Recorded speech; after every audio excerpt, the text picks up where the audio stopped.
আমি 2020 সাল থেকে আসলে মূলত এই মেন্টরিং সেকশনে আসছি। আমার ফ্রিল্যান্সিং এর যাত্রা শুরু হয়েছিল সেই 12 সাল থেকে।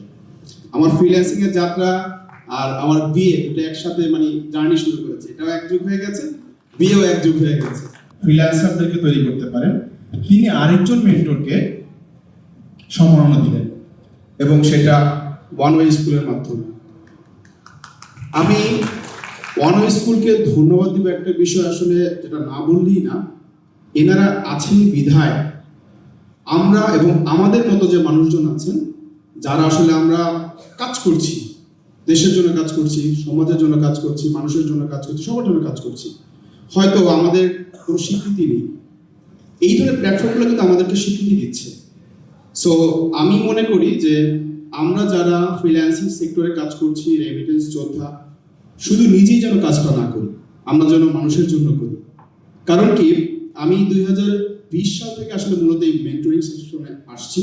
আমার ফ্রিল্যান্সিং এর যাত্রা শুরু হয়েছিল সেই 12 সাল থেকে। আমার ফ্রিল্যান্সিং এর যাত্রা আর আমার বিয়ে দুটো একসাথে জার্নি শুরু করেছে। এটাও এক যুগ হয়ে গেছে, বিয়েও এক যুগ হয়ে গেছে। বিয়েটাও যেভাবে আমার কাছে রয়ে গেছে, আমার স্ত্রী আমার সাথে রয়ে গেছে, আমার ক্যারিয়ারটাও কিন্তু আমার এখানে রয়ে গেছে। সো কোনোটাই কিন্তু কেউ কাউকে আঘাত করবে, ছেড়ে দিবে, ছেড়ে যাবে, তা কিন্তু হয়ে ওঠেনি। যখন করোনাটা আসলো, একটু সময় আছে।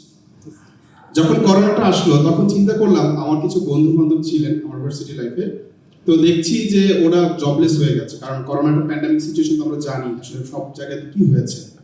তো এই প্যান্ডেমিক সিচুয়েশন যখন দেখলাম যে অনেকেই জবলেস হয়ে পড়ছে, কাজ করতে পারছে না, গ্রামে চলে যাচ্ছে, তখন চিন্তা করলাম আসলে আমি যা ইনকাম করছি বা আমার যে আয় হচ্ছে, এই আয়টা দিয়ে তো আমি একা ভোগ করছি, কিন্তু আমি তো কাউকে কিছু দিতে পারছি না।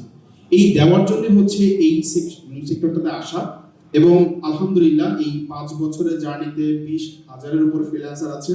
শুধু আমার তৈরি করা, এটা আমার জন্য খুব গর্বের বিষয়। এবং তার থেকে গর্বের বিষয় যেটা, আমি যেমন মেন্টর, আমি অনেক মেন্টরকেও তৈরি করেছি যারা বিভিন্ন প্ল্যাটফর্মে আরো বেশি শিক্ষাদান করছে, আরো বেশি মানুষকে স্কিল করছে। কারণ আমি ওদেরকে শিখিয়েছি, তুমি একা ইনকাম করে ভালো থাকবা না, তুমি 10 জনকে ইনকামের রাস্তাটা তৈরি করে দিবা।